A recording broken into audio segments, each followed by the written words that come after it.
Jared Cannonier was nothing short of sensational in Saturday's UFC on ESPN 46 headliner, landing a UFC middleweight record for a single fight, 241 significant strikes over the course of 5 rounds against Vettori. A brilliant performance from him, especially considering he got hurt in the very opening seconds of this fight in the first round, really turned it around and took command more and more as the bout wore on. Surprising, honestly, he wasn't able to get Vettori out of there at any point, but Vettori just a legendary chin in this fight, but that just allowed Cannonier to show even more elements of his game here and really make a strong impression for himself at 39 years old in this middleweight division.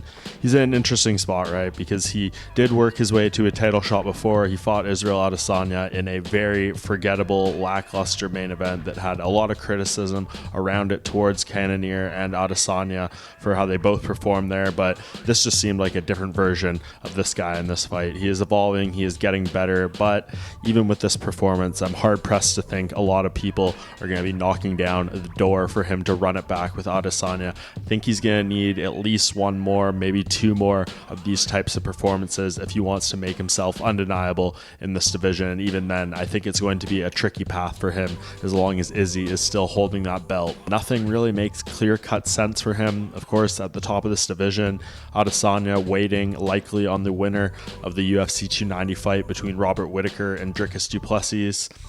After that, it is kind of wide open. I think certainly Cannonier could make impression for himself against the winner of a fight like Paulo Costa versus Ikram Aliskerov, who fight at UFC 291 in Salt Lake City, but also proposed to him a Khamzat Chimaev fight at the post-fight press conference by a reporter. He didn't seem too into it unless the condition is met of he will be promised a title shot with a win there, and I think that's potentially a possible route for him.